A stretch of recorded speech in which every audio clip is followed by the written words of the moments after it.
신약 성경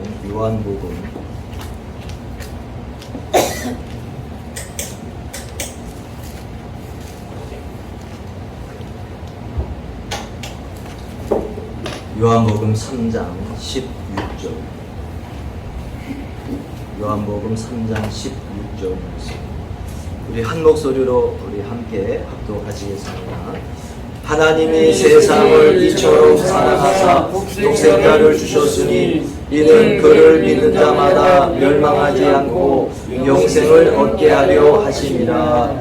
아멘.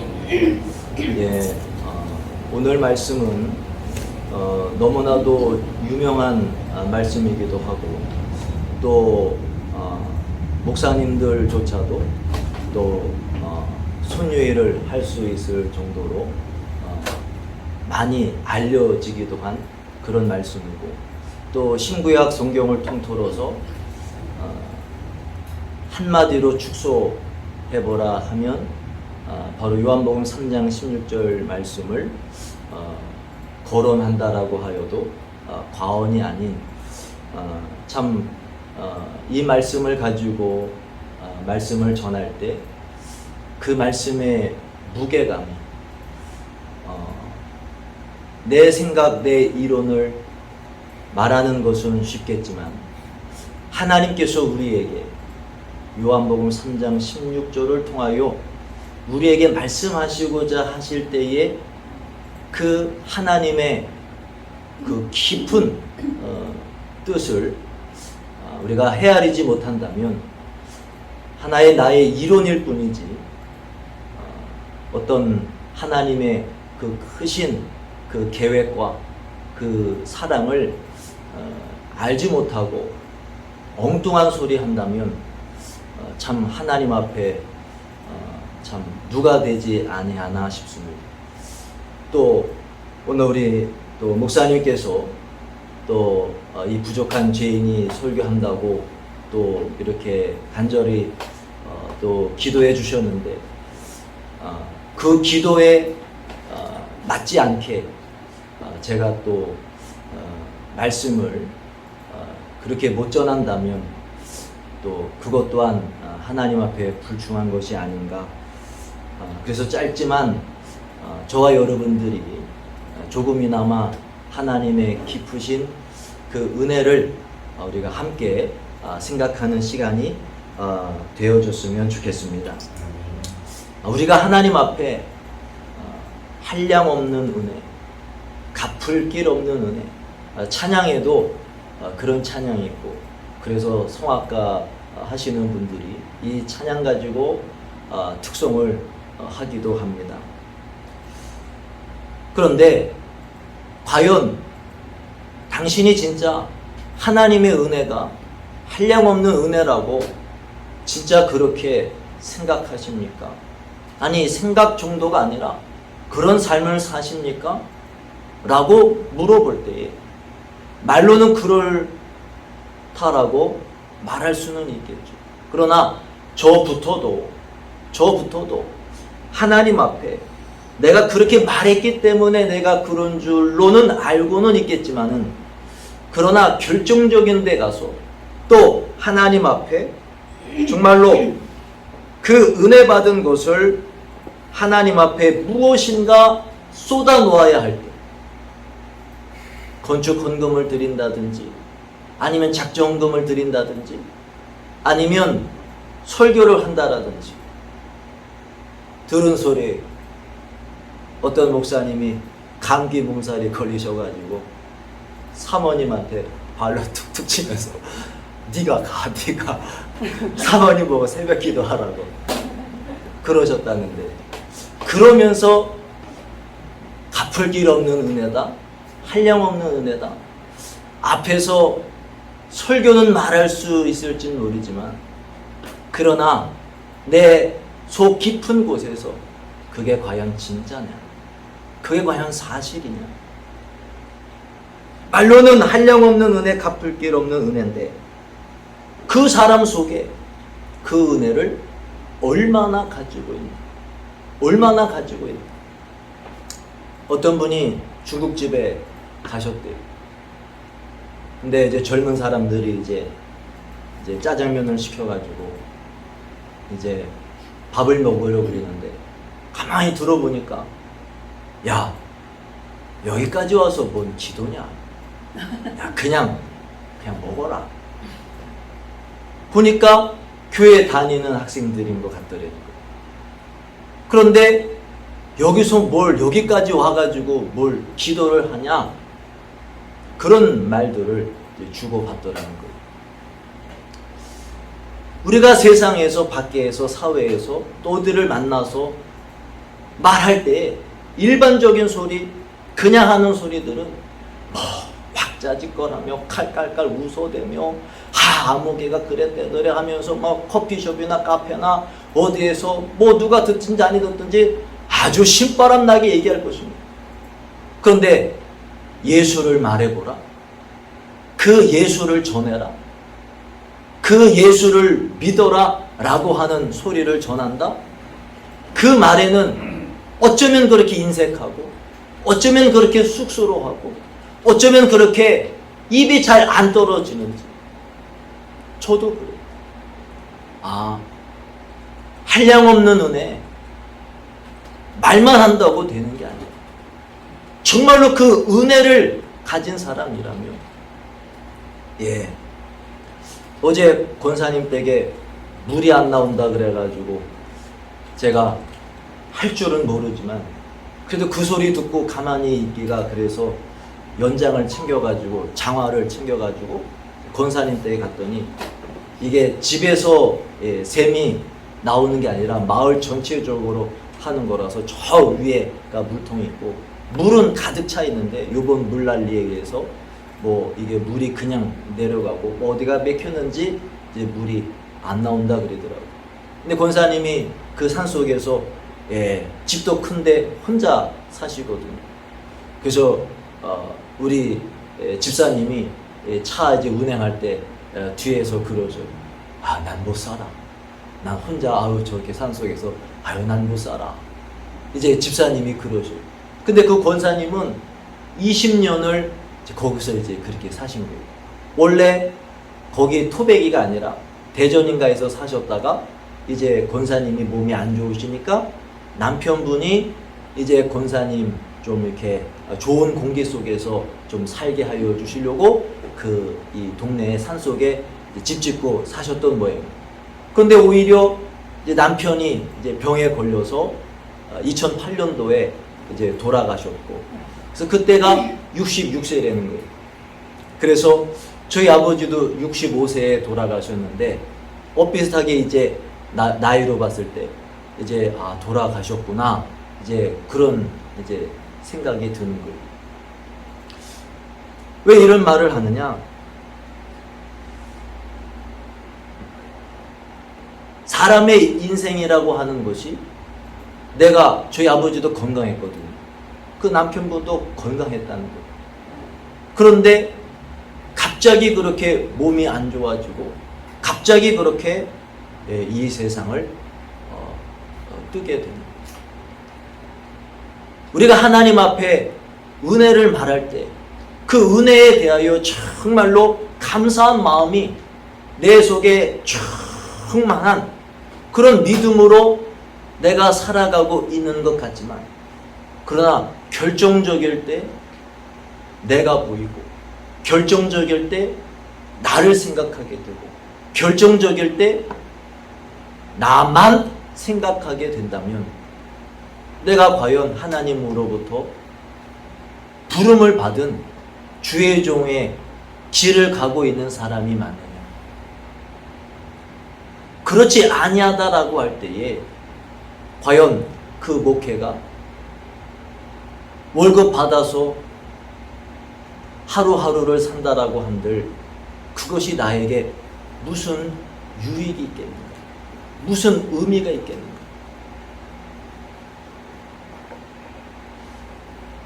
주일날마다 우리는 감사의 기도를 드려요. 그러면 그 감사의 기도를 드릴 때 대본은 없지만 그럼에도 불구하고 기도하면서 안 빠지는 기도가 있는데, 그게 바로 뭐냐? 하나님, 오늘 하루도 살아갈 수 있도록 눈뜨게 하여 주시고, 숨쉬게 하여 주시고, 또 팔다리 움직이게 하여 주시고, 또 오늘 이렇게 주 앞에 나와 찬양할 수 있게 하여 주신 거 정말로 감사를 드립니다. 하나님의 은혜가 내게 있다라고 할 때, 근데 마귀의 역사는 조금만 힘들면 그 하나님의 은혜를 망각하게 하고, 조금만 어려우면 나를 생각하게 해서 하나님의 그 크신 그 계획과 섭리의 뜻을 나로 말미암아 이루어 가셔야 할 그 하나님의 우중은 어디론가 날아가 버려요. 나만 생각하게 돼요. 아파 보세요. 딴 사람이 보입니까? 나만 보입니다. 저희 아버지가 원래부터 목회하시려고 하셨던 분이 아니에요. 근데 하나님께서 말씀하셔서 목회의 길을 이제 걷게 되셨고, 그런데 항상 머리가 아프신 그런 병이 있었어요. 그런데 제가 어쩌다가 머리가 아플 때가 있거든요. 하루나 이틀 이렇게. 어떨 때는 그냥 조금 아프다가 낫는데, 어떨 때는 하루 이틀 이렇게 아플 때가 있어요. 그럼 머리만 아프냐? 막 토하려고 하는 그러한 증세도 나오고, 이제 그런 때가 있어요. 그러면서 아버지 생각이 나는 거예요. 야, 난 이렇게 잠깐만 아파도 이렇게 힘이 든데, 우리 아버지는 평생을 이 머리 아픈 것을 달고 사셨고, 얼마나 힘드셨을까? 얼마나 힘드셨을까? 여기 오늘 하나님께서 하나님이 세상을 이처럼 사랑하사 독생자를 주셨습니다. 율동은 할 수 있어요. 손유인은 할 수 있어요. 암송은 할 수 있어요. 이것 가지고 설교도 할 수는 있어요.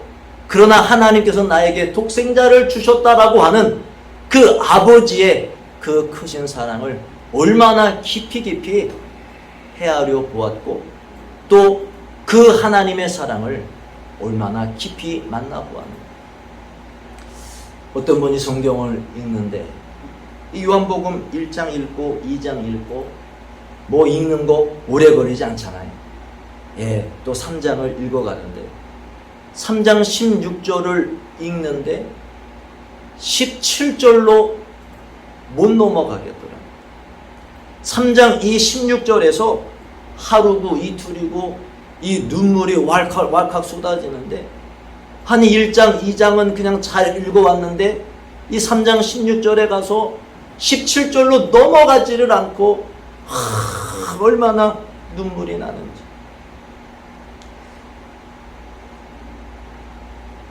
부모님이 목회를 하니까 저는 어려서부터 그런 환경 속에서 자랐잖아요. 그리고 이제 신학교를 갔고 또 대학원을 갔고, 그러니까 누가 봐도 예수를 믿고 있는, 물론 안 믿었다는 건 아니에요. 그러나 전도사 생활도 했고 부사역자 생활도 했고, 결국에 가서 나중에서 단독 목회 나가고 나서 목사 안수를 받았지만, 예수를 만난 시점에서 그 전과 그 후가 똑같느냐? 똑같지 않더라고요. 저의 인생을 통해서 볼 때 예수를 만나기 전에 교회 다녔죠. 예수 믿는다고 했죠. 또 교사하면서 아이들에게 설교도 했죠.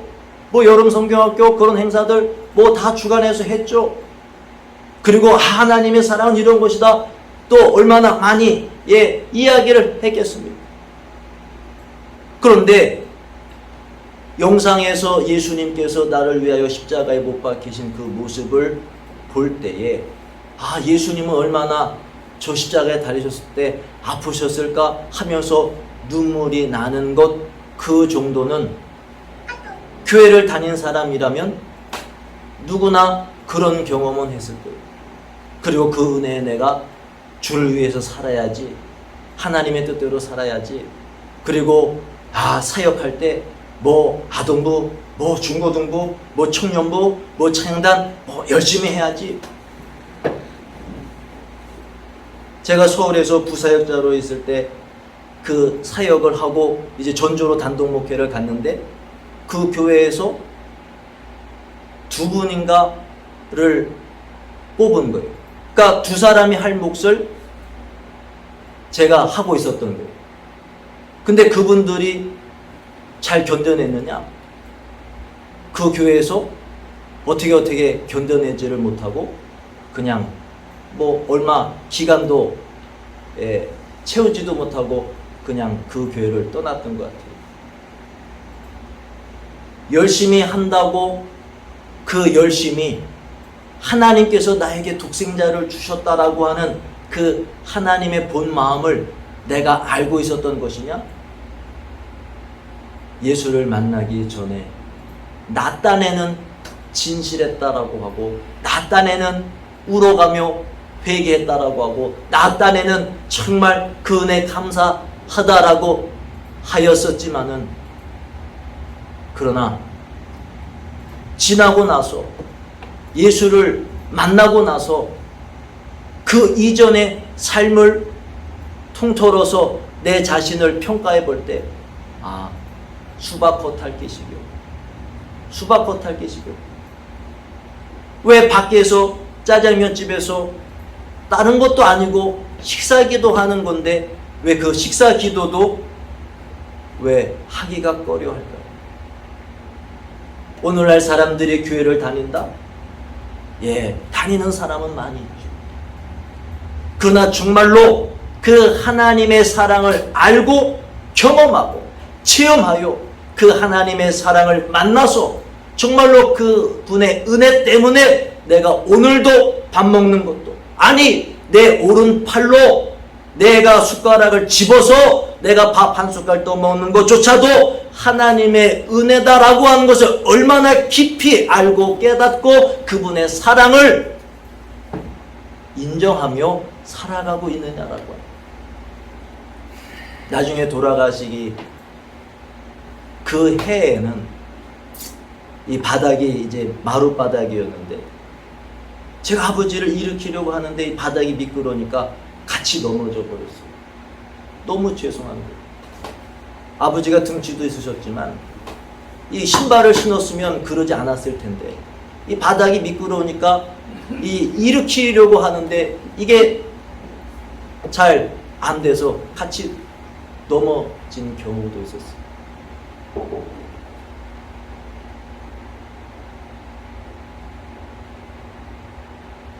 어렸을 때 아버지와 떨어져서 지냈고 또 이제 아버지가 또 해외에서 또 생활도 하셨고 그리고 고등학교 때에는 저희 아버지가 섬으로 목회를 가셨거든요.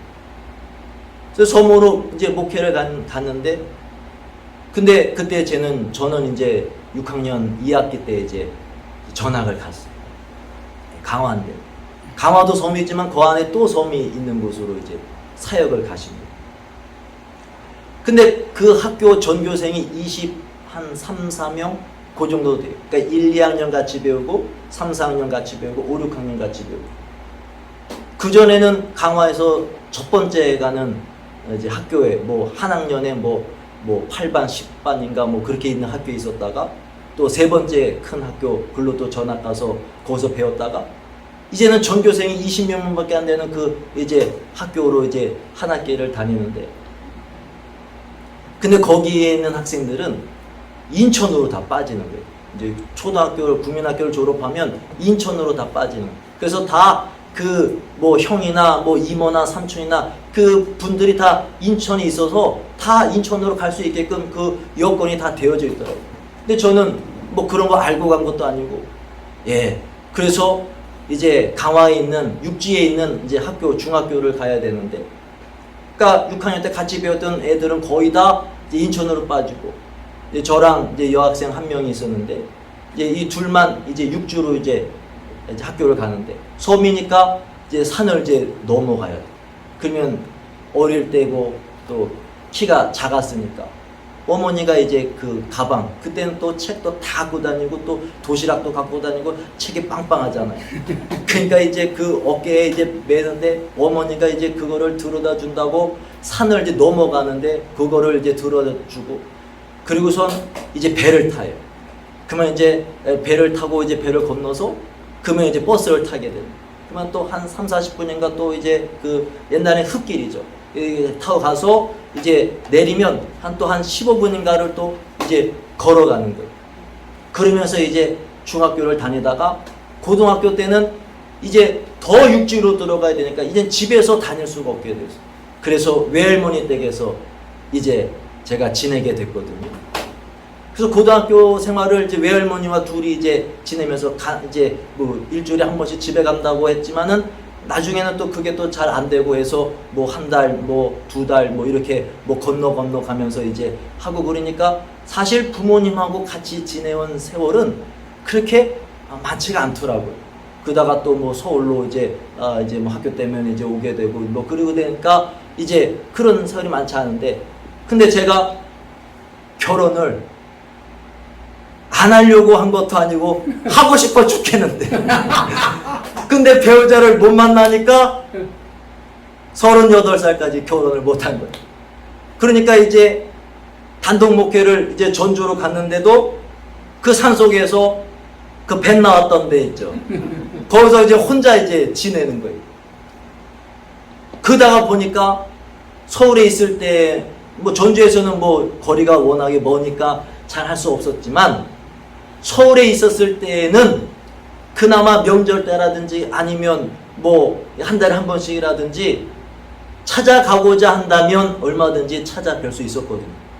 근데 또 아버지가 목회를 하니까 또 찾아가게 되면 또 뭐 이렇게 새벽기도 또 나가게 되면 또 성도들 또 만나야 되고 뭐 이제 그런 것들도 있을 거 아니에요. 또 내가 뭐 애인이라도 있으면 뭐 자신 있게 또 찾아갈 텐데 뭐 그런 것도 아니고, 그러니까 자꾸 집에 부모님을 찾아 만나 뵙기가, 이거 설교를 빨리 끝내야 되는데 자꾸 길어지네. 좋습니다. 이게 자꾸 찾아뵈지지를 않는 거예요. 근데 저희 아버지 어머니가 목회도 하셨지만 이제 저희 어머니는 이제 하나님께서 감동을 주시면 그 감동대로 이제 헌금을 드려야 되는 분이죠. 그래서 처음에 목회에 갔을 때 그 교회가 사례비를 거의 줄 수가 없는, 줘야 5,000원.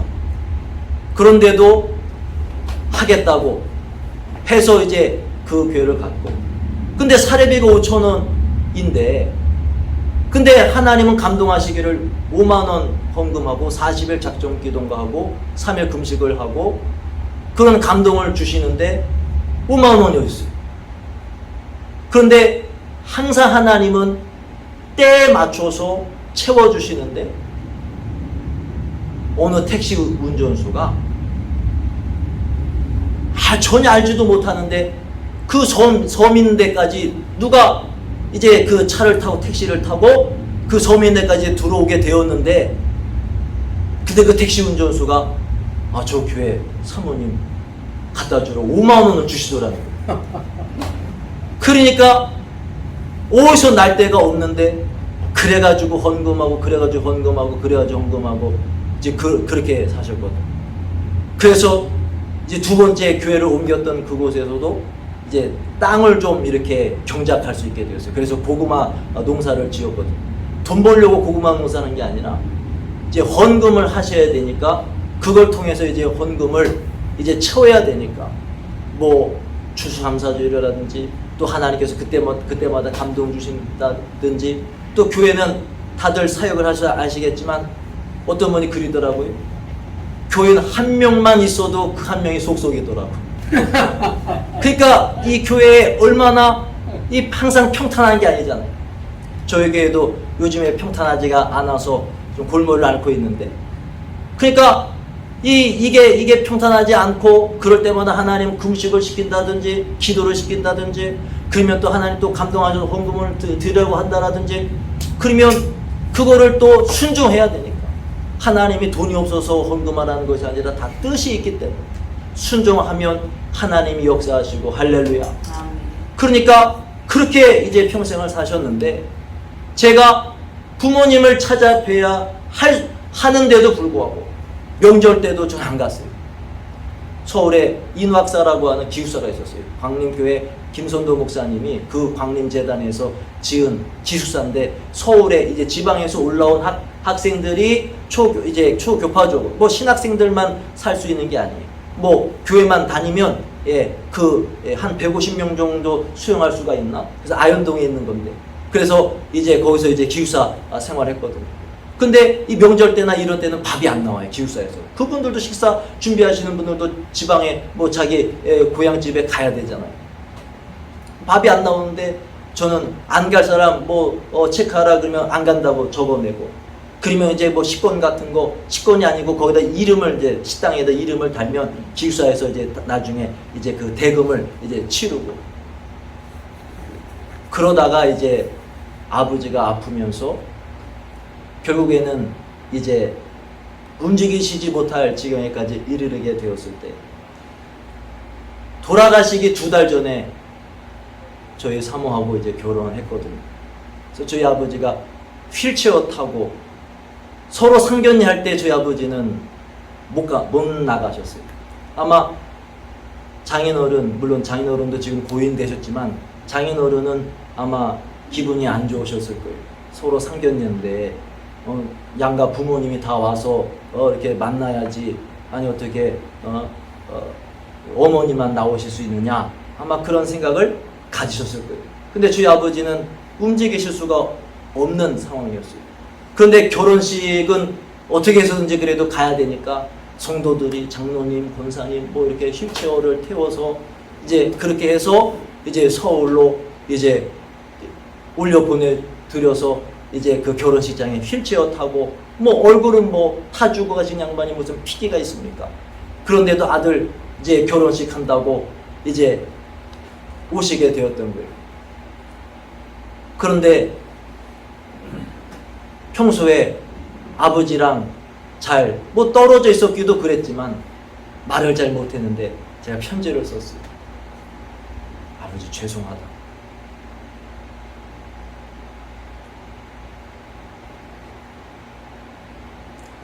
오늘 원고에도 없는 얘기를 참 많이 하게 돼요.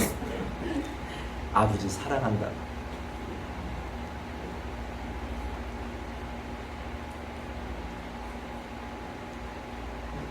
본인이 그렇게 아프시면서 뭐 교회 사례비 그때 한 80만 원인가 받으셨을 거예요. 근데 주머니에서 뭘 꺼내셔요. 그때도 아버지는 몸이 좀 이제 안 좋아지실 때쯤이었어요.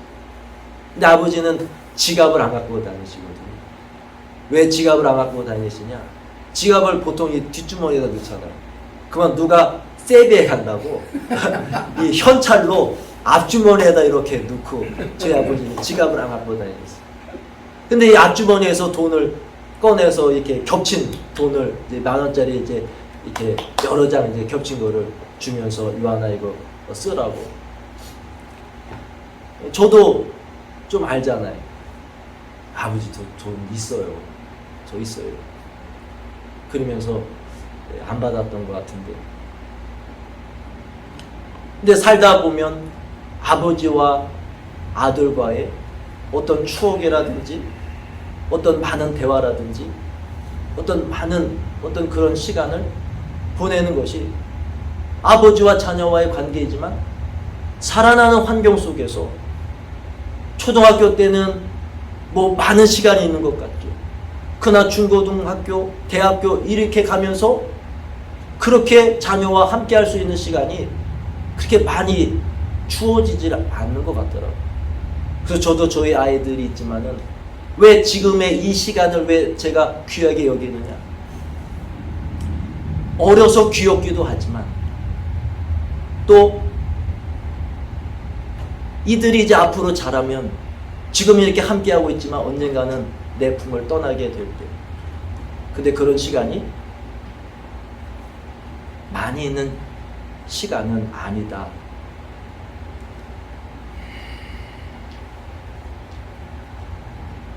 그래서 우리가 목사이기 전에 하나님의 아들이고 하나님의 딸이다라고 할 때 설교도 뭐 열정적으로 열창하면서 또 신학적으로 뭐 이론을 막 내세우면서 많은 말을 하고 할 수는 있겠지만 그러나 진짜 그 아버지의 사랑을 알고 말하는, 만나고 말하는, 경험하고 말하는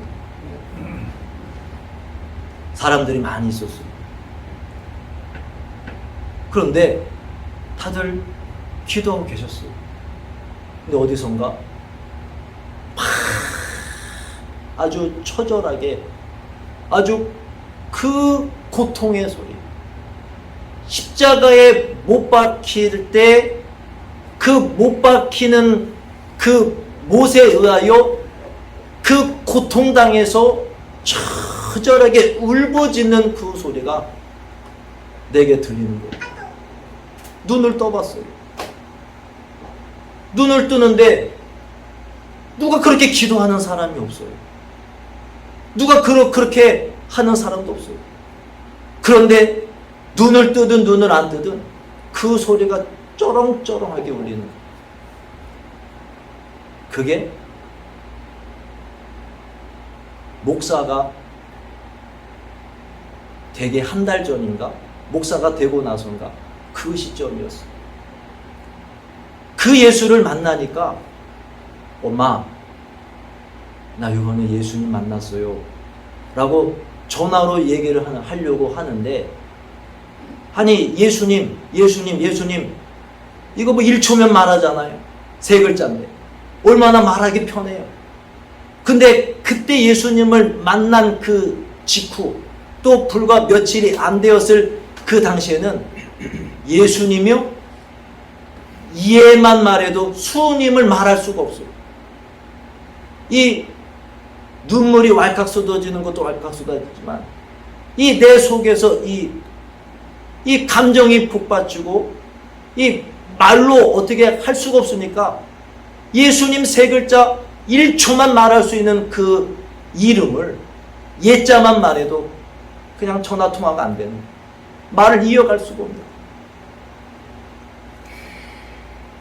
여기 계신 분들이 다 잘 아시겠지만 잘 하시는 분 앞에서 제가 문자 쓰는 것 같아서 참 면목이 없지만 저를 통해서 볼 때 하나님의 사랑은 이론으로 말해서는 안 됩니다. 그 사랑을 만나서 말해야 됩니다. 그게 목회고 그게 설교고 그게 목사 이전에 내가 하루하루 살아가는 신앙생활이 되어야 되겠다 싶습니다. 우리 찬양 한 곡 한번 부르실까요? 주의 도를 버리고. 자막 띄워줄 수 있나요? 주의 도를 버리고.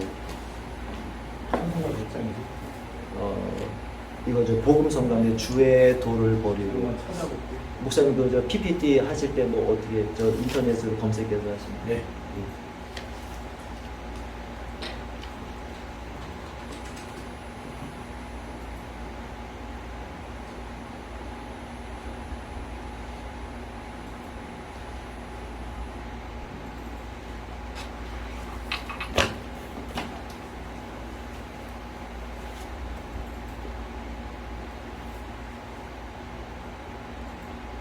제가 악보까지 준비를 해왔어야 되는데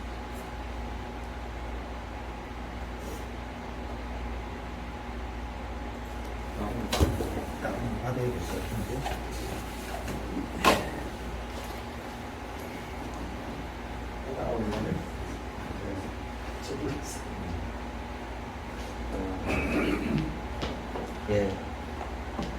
일단 시작하겠습니다. 제가 가사 불러드리면서 하겠습니다. 주의 도를 버리고 헛된 꿈을 쫓던 우리들입니다.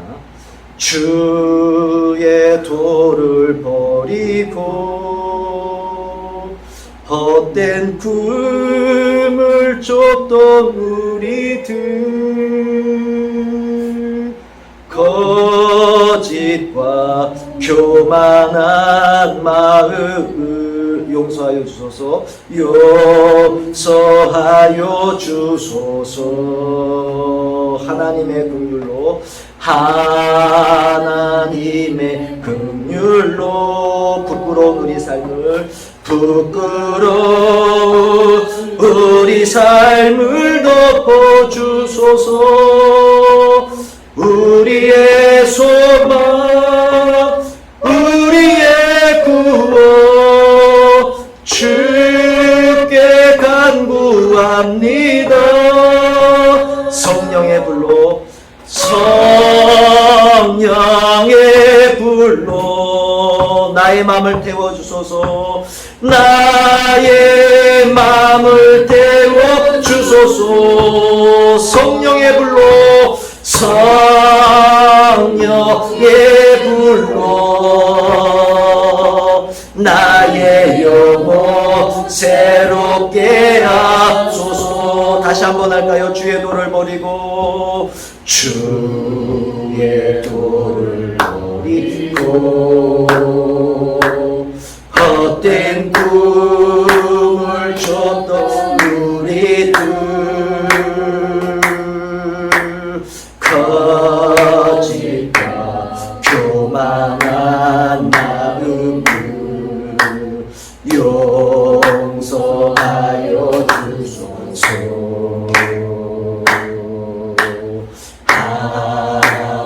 하나님의 긍휼로 부끄러운 우리 삶을 덮어주소서. 우리의 소망, 우리의 구원, 주께 간구합니다.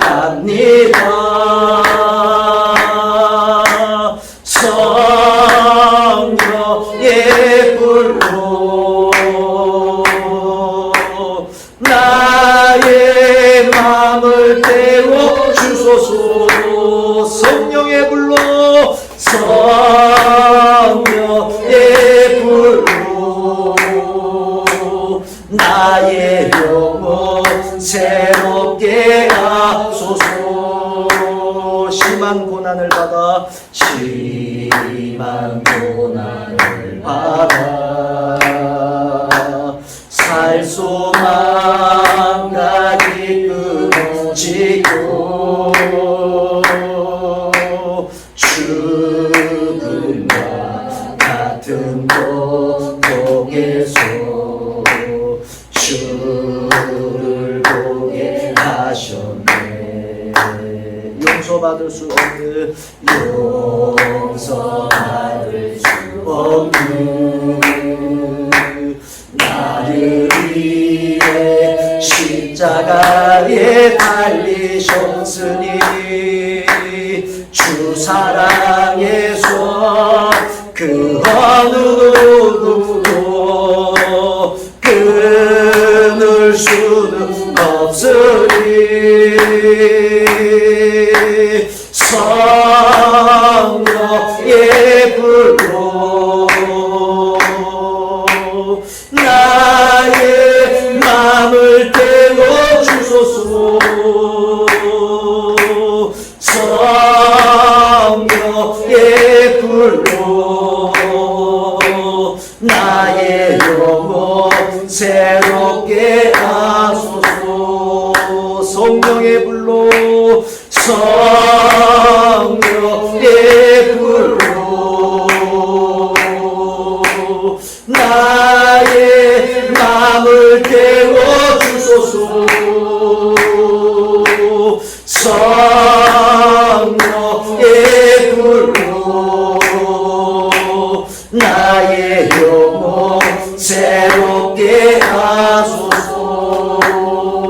우리 말씀 생각하시면서 우리 주여 삼창 부르시고 우리 다같이 통성으로 기도하시겠습니다.